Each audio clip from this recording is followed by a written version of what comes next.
I don't have no fucking emotions at this point. Fuck you, you big ass headed ass nigga, you fat ass Kelly Price.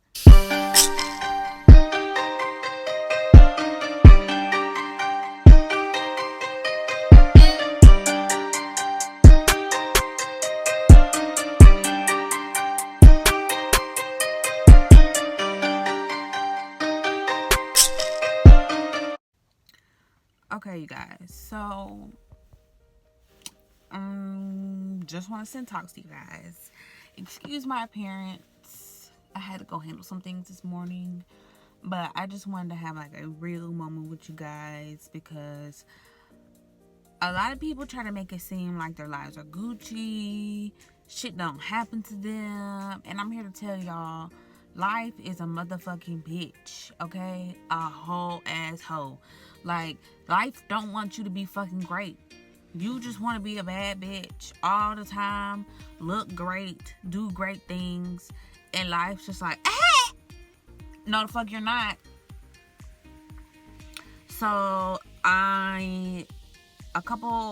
actually in September, I got in a really bad car accident out in Atlanta, totaled my car and everything, and I was in the hospital. I was in a lot of pain. I still suffer from a lot of pain. A lot of things going on health-wise that have set me back. If you did not know, it has taken me a while to get my degree. First of all, just want to say, don't let nobody tell you that you have to finish your college degree in 4 years. Look, or have a degree at all. If it's not your thing, it's not your thing. Don't let nobody tell you you have to be and do a certain way to be successful. You do what works for you. But I chose to go back to school. I was supposed to graduate in May, right? So when I got into this car accident, I was pretty much out for 2 to 3 weeks. I was on painkillers, things like that. I was in and out of the emergency room, hospitals, doctor's appointments. I still am. I don't have a solid form of transportation currently, so it's not like I can just Zoom when I need to. I still deal with severe anxiety when it comes to driving certain cars. Like, I literally cannot drive a Honda Civic anymore. Like, I can't. We went shopping for cars the other day, and there was a Honda Civic. Perfect.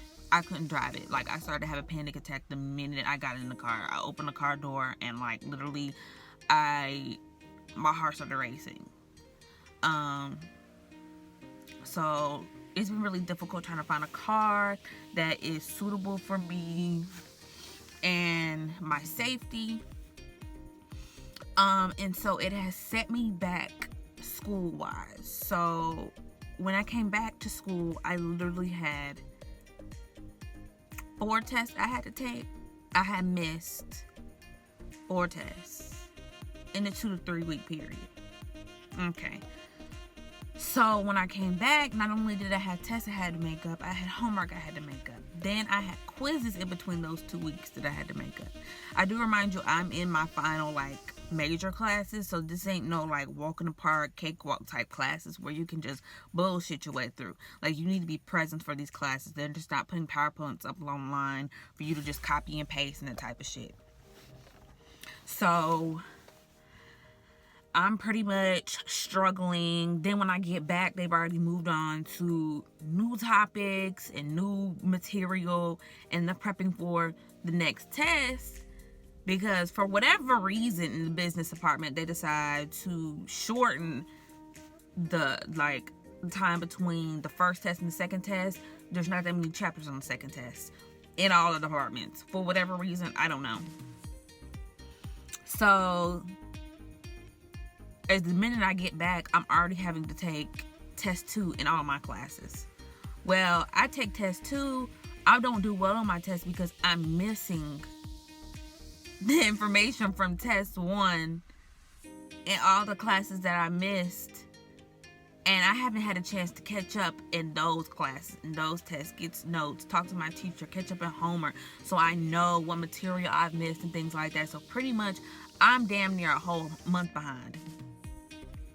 And in reality, yes, it's only 2 weeks, but y'all know you've been in college Certain classes, especially when you get in your major classes, go one, a lot faster, two, have a lot more material, and three, they expect you to catch on because they're really just like add-on classes. So like accounting, two, finance, those classes build on each other, so you can't just miss a week or two. And I'm over here out my mind on painkillers, can't barely keep my eyes open, can't even get up and walk and do anything by myself. So I unfortunately had to withdraw from 4 of my 5 classes. The only class I didn't have to withdraw from is online. And I've gone so far in the class, and I'm having an A in the class, so it's not that big of a deal. She's not too stringent on like schoolwork and stuff like that. All my other classes required you to be present for you to like know all this type of stuff. So like it has set me back. So now instead of graduating in May like I thought I was, I'm gonna be graduating in August, and I'm just like so stressed out, so stressed. Like I can't even stress the amount of stress I'm going through. Like I just want y'all to know that nobody's life is perfect. Nobody's life is easy. Your favorite influencer's life probably sucks 90% of the time. It's been so challenging, and like there's a whole bunch of other stuff going on in my life that do I want to talk about?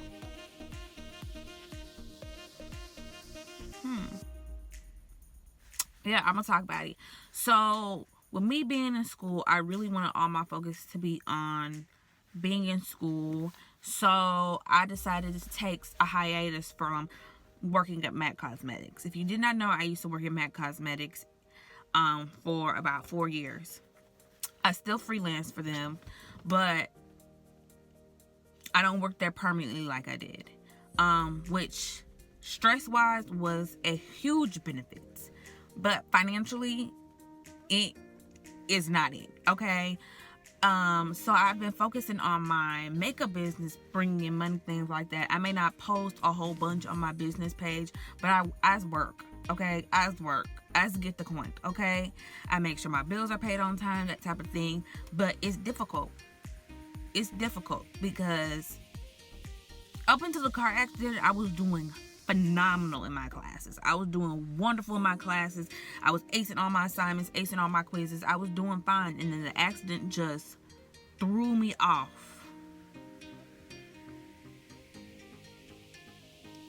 Just threw me all the way off. I just wish you understood like the mental PTSD I have from it. Like it's really that bad.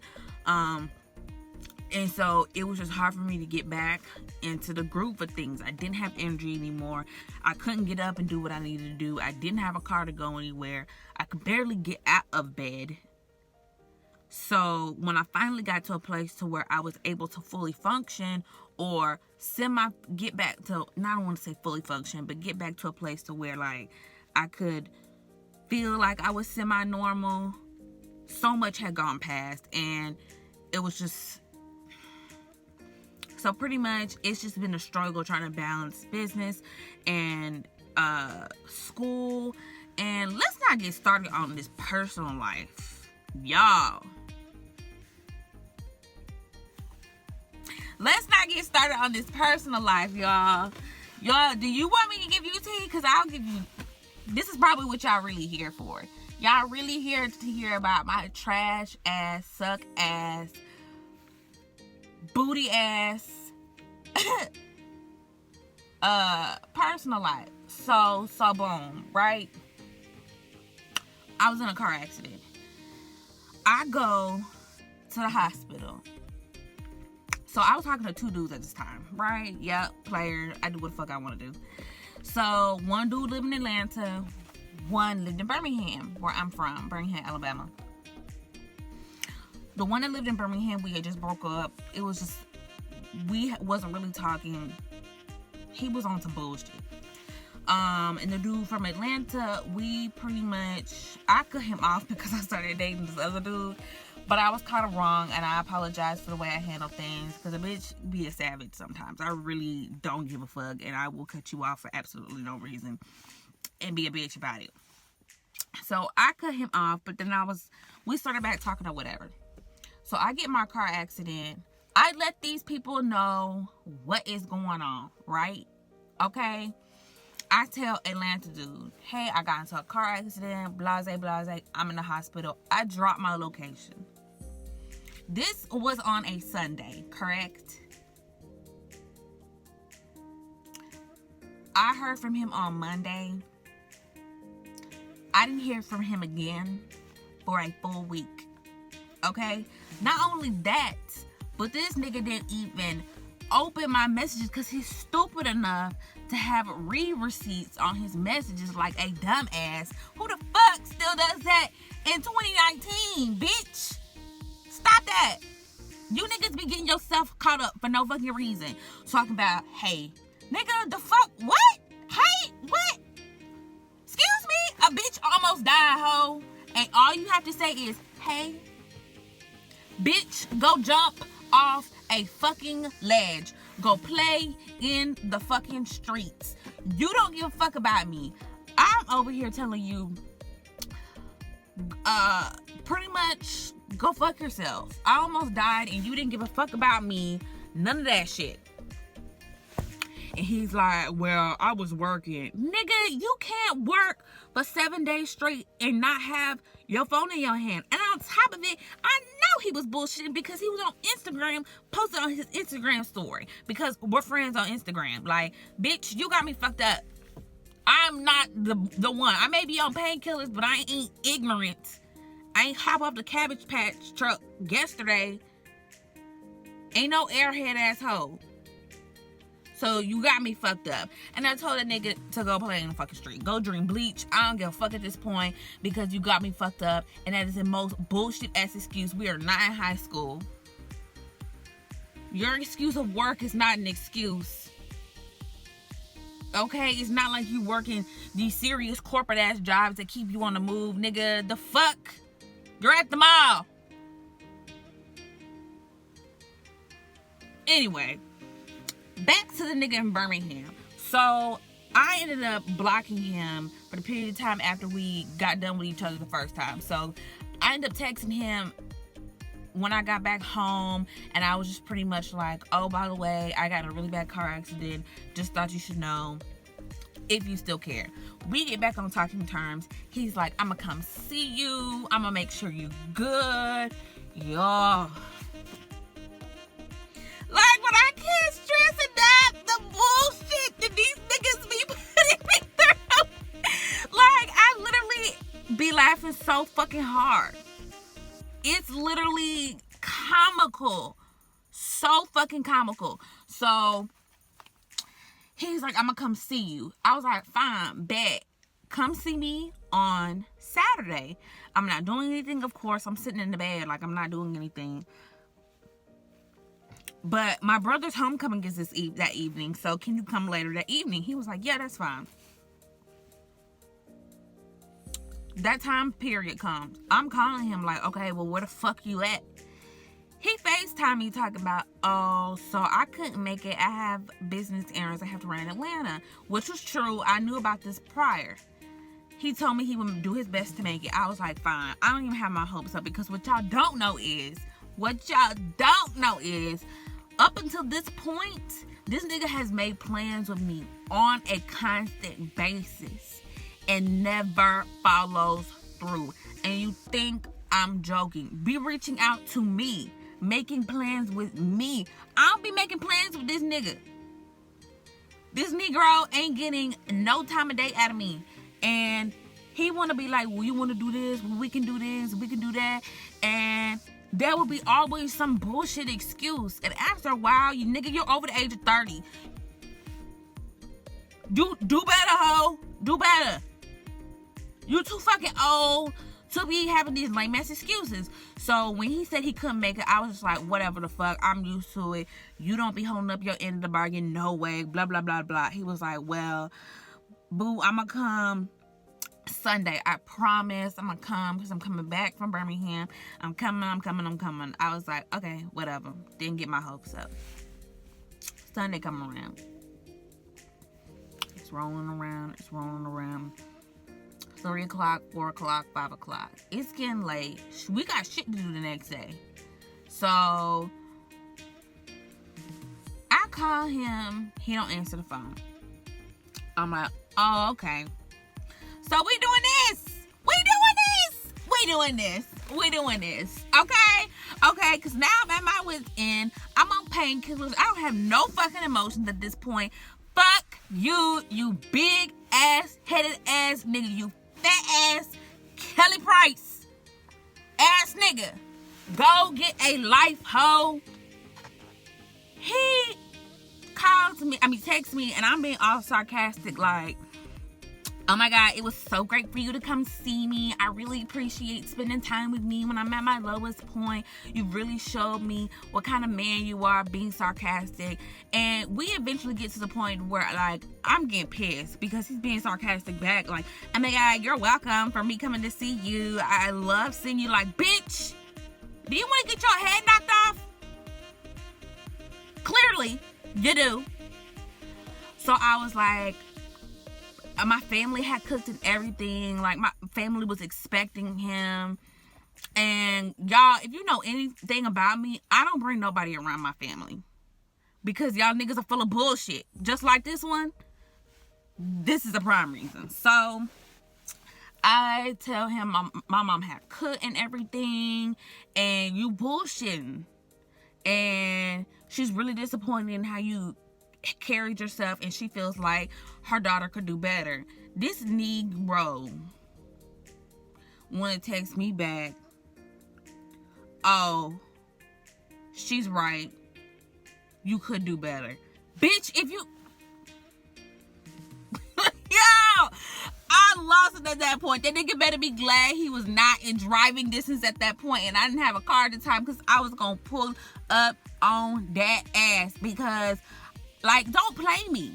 This whole time, this nigga has made it seem like my behavior has been crazy because there's an age difference. There's like a 6 or 7 age difference between us.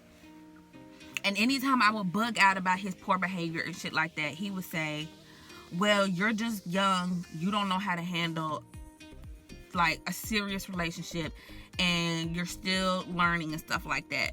But I'm looking at him like, I know the shit you doing is bullshit. Like, you can't sit here and try to finesse me into thinking that your behavior is okay due to age difference, when I know people who are younger than you that do better than that. Whole time trying to make it seem like I'm crazy. Like, and now you making me crazy because you try to play me like I'm stupid. Just because I'm young don't make me stupid. I'm a very intelligent individual. Thank you. All right? You got some of the best education money could buy. Some of you bitches could never, like, literally could never. And you gonna tell me I don't know what I'm talking about because I'm young. Okay, whatever. So I pretty much cuss him the fuck out. Fuck you, you fat asshole. You done lost a good one. You don't even know what it's like to have a bad bitch. You're never gonna get another one. Promise on life. He will never find another bitch like me. That's on me. Period.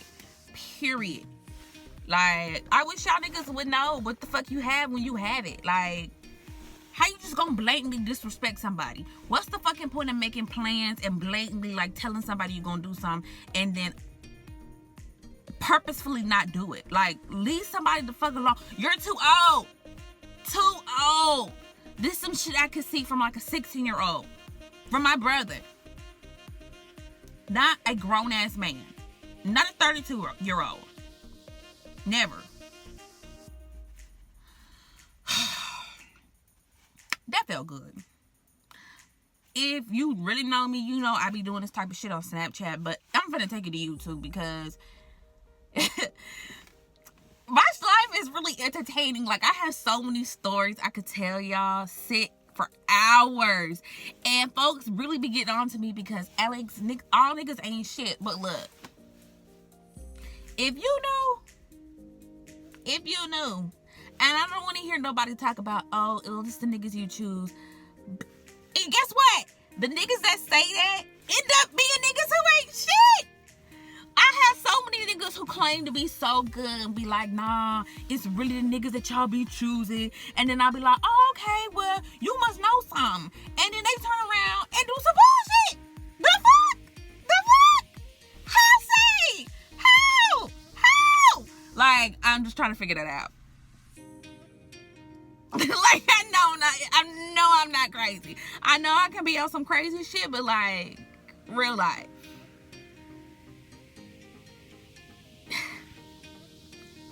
It's okay. This is why I just mind my business and do what the fuck I need to do. Because y'all niggas are draining. Life is draining. I got so much shit going on right now. I ain't got time to entertain no niggas bullshit. But that's all I wanted to come and talk to you about. We'll have some more of these. I want y'all to know out there, you're not alone. There's another bitch out here going through that fuck nigga shit. There's another bitch out here in school struggling. There's another bitch out here who's just trying to pay her bills and be a successful asshole. That's all. That's all. You not alone, bitch. You got this. Finish school. Finish that job. Don't give up, ho. Follow your dreams. Like, be that bitch. You are that bitch. You are that bitch. Wake up every morning, be in the mirror. I am that bitch. I am that bitch. Untouchable hoe. Unclockable hoe. Bitch made for great shit. Don't let nobody tell you you can't do great things. You were put on this earth for a reason. To do great and wonderful things. And don't think you can't achieve them. No matter what's going on in your life, it's gonna happen. Just keep pushing through. I promise. I promise. Well, I'm gonna head on and get on with my day. But I just want to come and let y'all know some things going on with me. But I shall see you guys later. Don't forget to like, comment, and subscribe.